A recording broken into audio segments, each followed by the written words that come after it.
Well, I'm here with Diego Sanchez, who just keeps doing this, just keeps going out in the UFC Octagon, beating guys. Mickey Gall, who I think a lot of people picked Mickey Gall to defeat you tonight at UFC 235. That did not happen. You got your first stoppage since 2008. How did you feel about the way the fight went? And 2-1 underdog.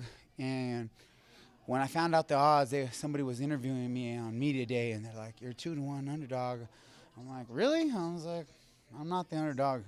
They might have me as the underdog, but I'm not the underdog. I'm the favor, and I'm going to win this fight." You know, guys come in with game plans, and it might seem like a weird thing to somebody who doesn't fight that the game plan is let the other guy hit you in the beginning. But it seemed like that was your game plan tonight. The game plan was play his emotions. All week long, I was pushing buttons, playing him on how he was scared because he was smiling and smirking at the weigh-ins, at the stare down. I was able to get inside his head, playing that little bit of fear card, and I knew he wanted to come in and rush me. He felt that my chin wasn't the same what it used to be, and he wanted to try to knock me out. And he did a bunch of striking with Joe Schilling and his training camp at Muscle Farm, and he was confident. He's a confident young man, and it's inexperience though. And he told CM Punk when CM Punk came in there to fight him, there's levels to this game. And so I had to tell him, look, Mickey, there is levels to this game. You're right. And all those levels were learned by me, earned by me. And it's a process. I had to lose some to win some. I had to take some to give some. And in the end, I had to find out that fighting at welterweight was what was right for me.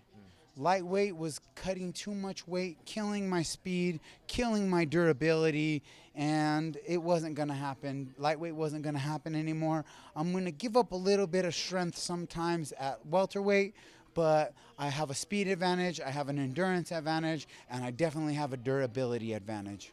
Well, Diego, anybody out there who counts you out, I almost can't blame them, because how are you doing this, man? Tough One was over a decade ago. You were the only one still going at it and still beating guys who are much younger than you. How are you accomplishing this? It's really funny to me that people forget about the legends of the sport, like Randy Couture and Dan Henderson, who fought to be 46, 43 years old.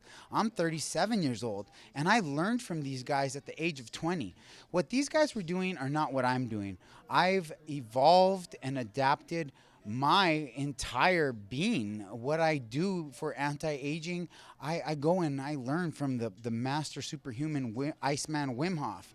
I'm doing stuff that no one else does, because people say, "Oh, Diego, you're so weird. You're such a weirdo. You're bipolar. You're crazy. You have CTE. You have all this." Like, no. I'm outside the box, and I thrive outside the box. That's where the creative genius lies in Diego Sanchez. And this year, I got back to that, and that's why you're seeing the success. Back to the guy on The Ultimate Fighter, absorbing energy from the storm outside in the lightning storm. Yeah, that sounds like a freaking schizo, nutso type of thing, but it's real for me. And I live in a completely different dimension. Call me psycho, call me crazy, but I believe in God, I believe in Jesus, I believe in angels, I believe in demons, I believe in all the crazy stuff. And I've experienced a lot, and one day I'm gonna write a book and tell the world all about it. Well, hey man, clearly it's working for you. So tell me, what do you want now? What are your goals at this point in your career? What do you want next? My goals are still the same. My goal is to be the welterweight UFC champion of the world.